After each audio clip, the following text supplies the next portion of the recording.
正好我们要来看到的是俄乌战场上面的一个最新状况啊！现在传出乌军已经组建了一个7.5万人的新军团，结果第一个遭殃的就是瓦格纳军团。对，因为是这样，我们之前有跟大家讲，这个盐城苏勒达尔被瓦格纳打一个这个守备不及嘛，可乌克兰现在就整军哦，就是要再出发去把这边苏勒达尔打回来，所以你可以看到各式各样这种先进武器已经出现。这个是乌克兰空中突击部队发现的视频啊，就说原本这个盐城并没有太大的军队，可是当他发现说，瓦格纳佣兵团换打过来的时候，所有我们熟悉的战术战法都在盐城这边苏勒达尔在线。第一个这个视频是什么？他们用大量的无人机把战场先管理好，所以这个视频是给我们看到说，你看各式无人机已经起飞了。再给大家看下个视频，就是当无人机起飞之后呢，他要干嘛？瞄准敌人在哪里嘛？你看。当瓦格纳佣兵团被他们发现说有据点的时候，马上动无人机哦，而且是在几秒钟之内就可以到哦。这丢手榴弹，这无人机上面本来就挂台手榴弹，这是我讲真打一体。那昨天我讲是说无人机标定海马是远程打，可是人不够多的话，我丢颗手榴弹就可以嘛。所以这种过去我们熟悉的东西哦，都已经在组建起来了。甚至呢，俄罗斯国防军志愿军有发布一段视频哦，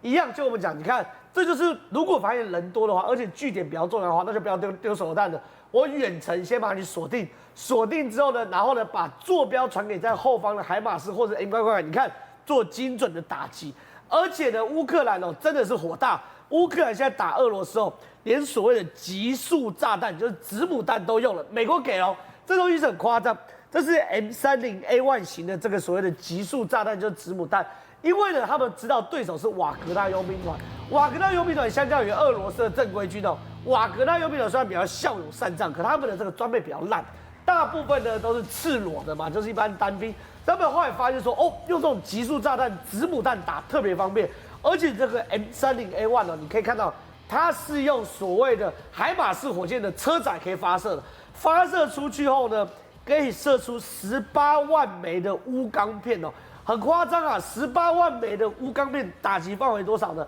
？20万平方公尺。有个概念，大安森林公园大概24万平方公尺，所以它大概一打可以打一个大安森林公园的范围。而且你说这些都是钢片飞出去啊，钨钢片。那其实如果在战车里面是穿不透的。可我讲瓦格纳佣兵团都是这个大部分就吉普车嘛，对他们没有任何防护的。对，所以你看打下来地上就是这样子哦，一点一点的。所以说这是非常非常血腥的。结果你看导播带回来看，这个灰色的地上一个一个的人的，我看到第一眼的照片，我以为是钢片，不是，是尸体。这是尸体，我们把它马赛克起来变色了。对，它是横尸遍野啊瓦格纳佣兵团尸体，所以你可以看到这个洞哈。这个洞其实就是钨钢片打穿的这个洞，对。然后这个尸体是被穿过去打穿的人，但很多人都说不是很残忍吗？非常残忍。对啊，不是说这种什么极速炸弹啊、子母弹，国际规定不可以用。可问题是你自己俄罗斯先打乌克兰的平民的，你先打平民，那我现在就不用跟你啰里吧嗦嘛。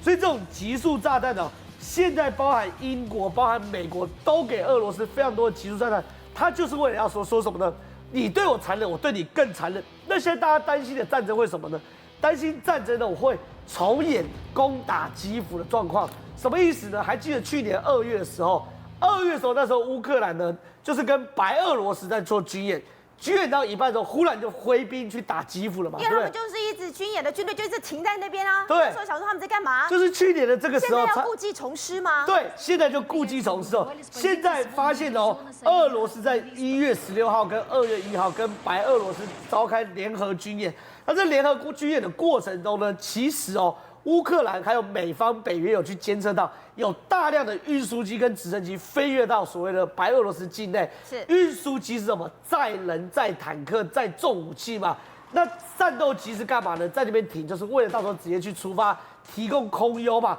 光是1月8号就有8架战斗机跟4架运输机在白俄罗斯哦，所以现在他们很担心啊。去年2月24号的战争又要在今年重演了嘛，所以现在北约密切观察。可是呢，现在有一件事情我们会发现，俄罗斯可能真的弹尽援绝。昨天不是讲吗？拿反舰飞弹去打地念波罗吗 ？KH-22的卡22的反舰飞弹，现在哦更好笑。用萨姆400去打基辅的这个所谓的陆地目标，大家都知道萨姆400是防空飞弹哦，是很好防空飞弹。可防空飞弹射程在250公里，可既然哦被人家发现说从白俄罗斯的机场去打基辅，那这也很怪啊！你防空飞弹去打这个地面目标，你是没有地对地的飞弹吗？没有飞弹啦，对，因为这是地对空的飞弹嘛，就去地对地的飞弹，人家就觉得说你到底行不行啊？所以俄罗斯哦，即便要重启战争的话，我们也认为俄罗斯没有那么多的坦克，没有那么多的飞弹，更惨没有那么多的兵呐、因为俄罗斯现在不是都在大批的那个征兵吗？就一大堆人征不到兵啊，所以俄罗斯现在硬起来，他做2部分，一部分呢派食人魔跟杀人犯上战场。食人魔对，去年9月派了一个食人魔上战场，叫做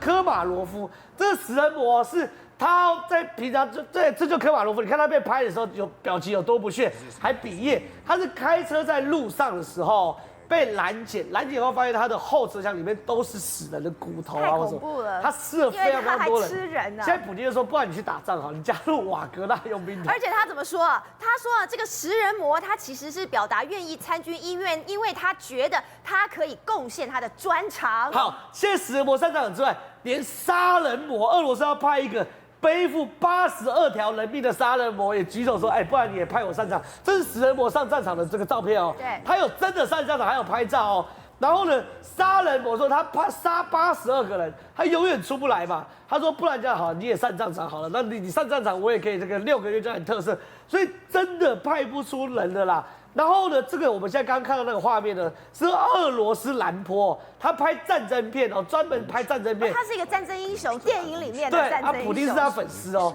就他现在说他要加入乌克兰军队去杀俄罗斯，他帮乌克兰打仗。对他觉得俄罗斯太过分了嘛，所以你看哦，连这种俄罗斯的战争英雄也不愿意帮俄罗斯打仗。搞到俄罗斯的要人没人，要粮没粮，要战争没战争，要飞弹没飞弹，所以当然了，现在在白俄罗斯军演，大家很担心会重演去年2月24号的窘境，可是我认为很难，原因是因为他真的没那么多兵，没有那么多军队。好，所以国民，我们看到现在呢，俄罗斯它真的是弹尽援绝吗？就俄罗斯来讲，只要能丢往乌克兰的东西，都是好东西哦，这是他们的想法。那所以说，我们看到说这个 KH-22的反舰飞弹居然打中了第波罗市的一个9栋楼的公寓。那你说真的，这个飞弹呢去打民间目标做什么呢？因为它就打不准嘛，好，打不准啊。那更离奇的是说，这个 KH-22呢，北约代号叫 AS4这个反舰飞弹，这个反舰飞弹是早在1960年代，没错哦。1960年代就开始研发哈，那到了最近2023年是第一次啊，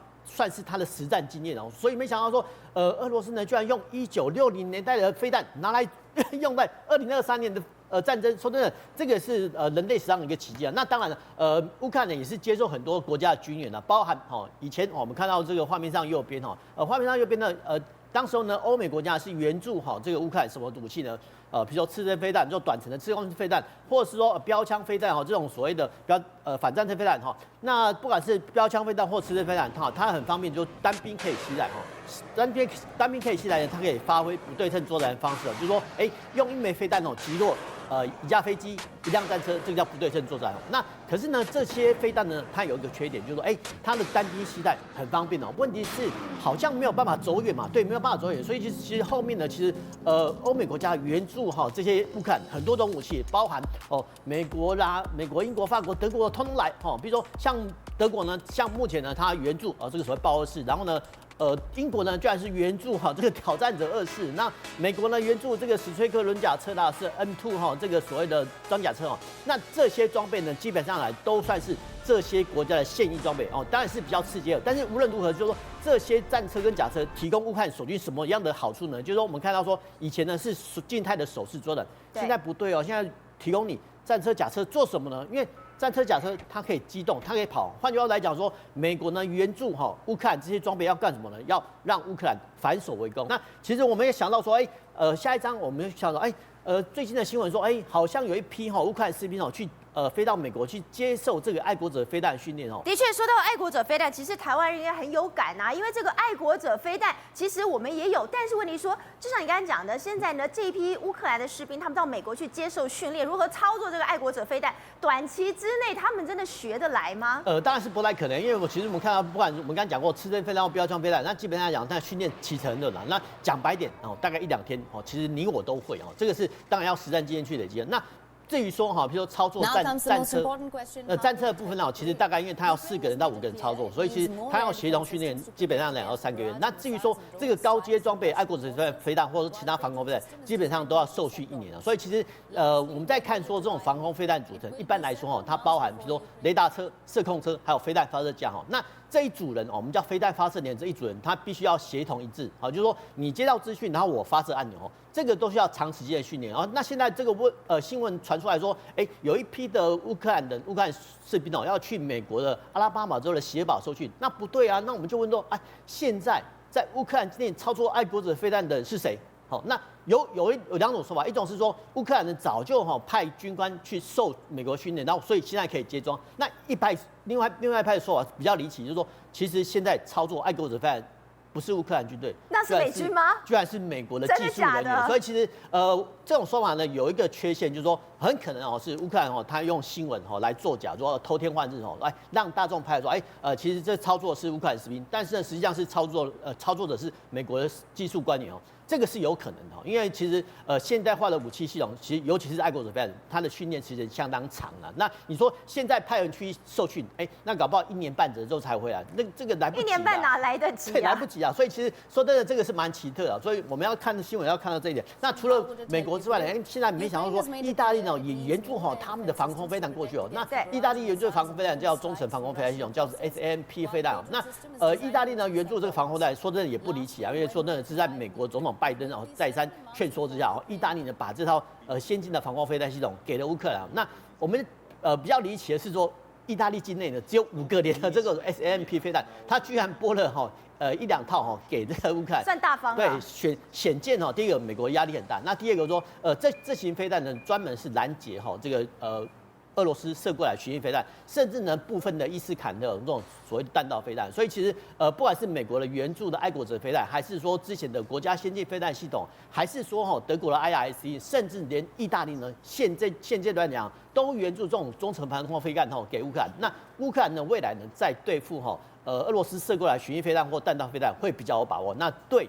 整个乌克兰守军战役来讲是有帮助的。好，所以石崇，其实我们刚才是提到说，普丁真的非常非常想要赢这一场战争，但问题是现在连老天爷都不帮他。对，没错。实际上，普丁在去年打仗的时候，他有一个想法，就是冬天呢，反正你需要我的这个天然气，冬天的时候你就会完蛋。是啊。但没想到今年，好死不死，今年遇到冬天呢，欧洲的冬天是个暖冬。欧洲不冷。所以你知道现在为止来说啊，很多阿尔卑斯山上面，过去冬天都是白雪皑，对啊。不好意思，今年的阿尔卑斯山，你山顶还可以看到绿油油的一片，雪都融化了。现在为止来说，很多欧洲的滑雪场根本就没人去。那另外一个，你知道在今年的这个耶诞夜的时候呢，这个布达佩斯，照理说东欧非常里面的城市，它那一天是圣诞夜的温度是19度啊。那这个所谓新年的时候啊，在德国的这个布兰登堡温度是15度啊。所以大家想，这个不是夏天的温度，怎么好像冬天变成这样？感觉好像是台湾的温度。对，所以就变成怎样？那一天台湾还比较冷，就变成怎么样？你看，这就是这个滑雪场到处都是没有雪的这个状况，都绿的。这是现在拍的这个画面啊。所以也就是因为今年的这个欧洲是暖冬的这个状况，原本普丁说，哈哈，冬天的时候你们就会这个来跟我求我了，就没想到没有之后导致这是天然气的这个价格。天然气的价格在最高的时候，曾经在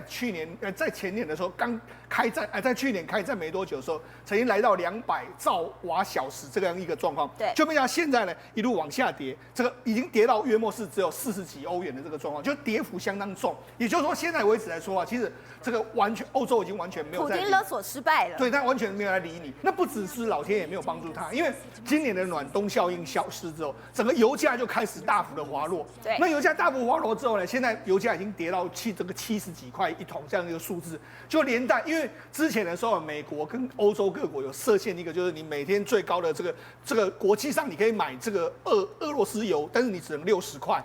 那问题是现在国际油价70块，我买国际油价就好了，我干嘛去买你的？因为买你的油还要可能面临的被制裁的风险，然后买你的油还要运输出来很麻烦。我直接去纽约原油市场买，去北海布兰特原油买就好了，就导致现在俄罗斯的原油乏人问津。